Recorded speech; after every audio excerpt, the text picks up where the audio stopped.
بسم اللہ الرحمن الرحیم۔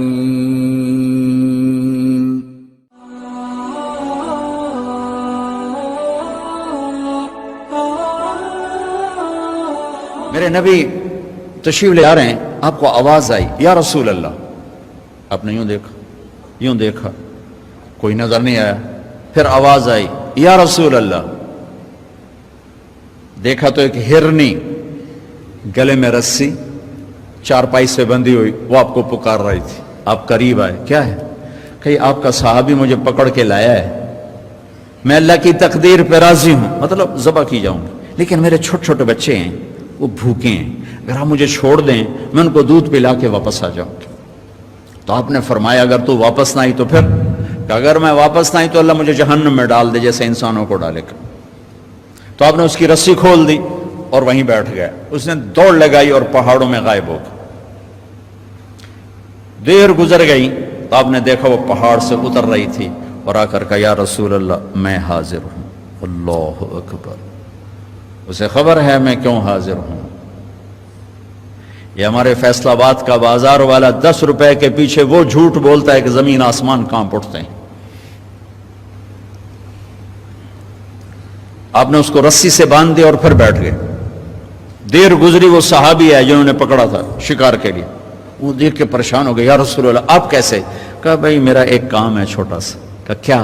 کہ یہ ہرنی میں ہدیہ مانگتا ہوں آپ سے۔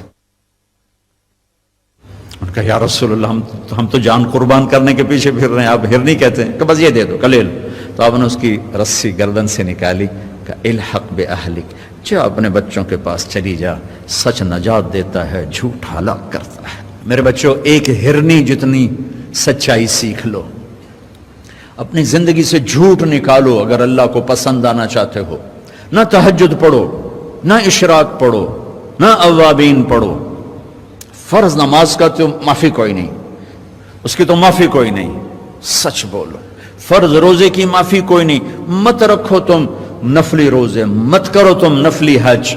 فرض حج ہے کرو، فرض زکوٰۃ ہے ادا کرو، فرض نماز ہے نہیں چھوڑ سکتے۔ سچ نہ چھوڑو، سچائی نہ چھوڑو۔ جو قوم جھوٹ اور بددیانت کا شکار ہوتی ہے انہیں دنیا کی کوئی طاقت عزت نہیں دے سکتی، چاہے وہ تہجد گزار ہوں اور چاہے وہ دہری ہوں۔ اور جو قوم سچ اور امانت پہ کھڑی ہو جاتی ہے انہیں کوئی شے ذلیل نہیں کر سکتی، چاہے وہ ایمان والے ہوں اور چاہے وہ 360 پتھروں کے پجاری ہوں۔ اپنی زندگی سے جھوٹ نکال دو اللہ کے واسطے۔ لمبی چوڑی بندگی ہے، میں نے فرض کے لیے تو میرے پاس کوئی چوائس کوئی نہیں کہ چلو اے کر لو تو اے نہ کرو۔ فرض تو فرض ہے، اس سے تو میں نکل نہیں سکتا، نہ آپ نکل سکتے ہیں۔ لیکن میرے عزیزو سچے بن جاؤ، سچے بن جاؤ، دیانتدار بن جاؤ، دیانتدار بن جاؤ۔ جو وقت یونیورسٹی کا ہے اس میں اگر آپ اپنے کام پہ جا رہے ہیں تو یہ آپ بددیانتی ہے، یہ خیانت صرف یہ نہیں کہ تم نے پیسے میں خیانت کی، ٹائم کی خیانت ہے۔ یونیورسٹی کے ٹائم میں پروفیسر صاحب اخبار پڑھ رہا ہے، یہ خیانت ہے اس وقت کے ساتھ جس کی گورنمنٹ اس کو تنخواہ دے رہی۔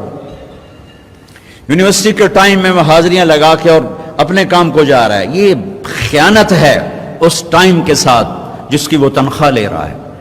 اس کو سرکاری گاڑی ملی ہے، اس کے بچوں کو اسکول چھوڑنے جا رہی ہے، یہ خیانت ہے۔ بددیانتی اللہ کی نظروں سے گراتی ہے جیسے پتھر اوپر سے نیچے آ کر گرتا ہے، اور دیانت آدمی کو لے جاتی ہے 7 آسمان عرشوں تک پہنچا دیتی ہے دیانتداری۔ جو ٹائم یونیورسٹی کا مقرر ہے اس سے اگر آپ گھنٹہ لیٹ آ رہے ہو آپ نے 1 گھنٹے کی خیانت کی ہے۔ خیانت صرف پیسے جوڑ مارنے کو نہیں کہتے۔ آپ نے بچوں کو پڑھانا ہے، نہیں پڑھایا، تم نے پڑھنا ہے، تم آئے پڑھنے کے لیے، یہاں تم کسی اور کام میں لگے ہو، تم نے ماں باپ سے بھی خیانت کی، اللہ سے بھی خیانت کی، اس یونیورسٹی کے ساتھ خیانت کی۔ پروفیسر صاحب یونیورسٹی کے ٹائم میں کسی اور کام میں لگا ہوا ہے، یہ خیانت ہے۔ اگر اللہ اس کے رسول کا پسندیدہ بننا ہے تو میں لمبے چوڑے وظیفے نہیں بتا رہا ہوں، چھوٹی چھوٹی 2 باتیں بتا رہا ہوں۔ سچائی، امانت، سچائی، امانت۔ ہمارے ایک بزرگ تھے، وہ ٹیلی فون کے جی ایم ہو کے ریٹائر ہوئے تھے، وہ تبلیغ کے بھی امیر تھے. جب وہ دفتر میں آتے تھے تو تبلیغ کا ایک بول نہیں بولتے تھے کہ بھائی یہ تنخواہ میں ٹیلی فون کی خدمت کی لیتا ہوں, یہاں کوئی تبلیغ کی بات نہیں ہوگی. اور جب وہ دفتر سے نکل جاتے کہتے ہیں ہن میرا ٹائم اپنا ہے, ہن کوئی ٹیلی فون کی بات نہیں ہوگی, اب صرف تبلیغ کی بات ہوگی. میرے بچوں, بددیانتی نے ہمیں زیرو کر دیا ہے. یہ تو ایک اجتماعی زندگی کے لحاظ سے میں کہہ رہا ہوں.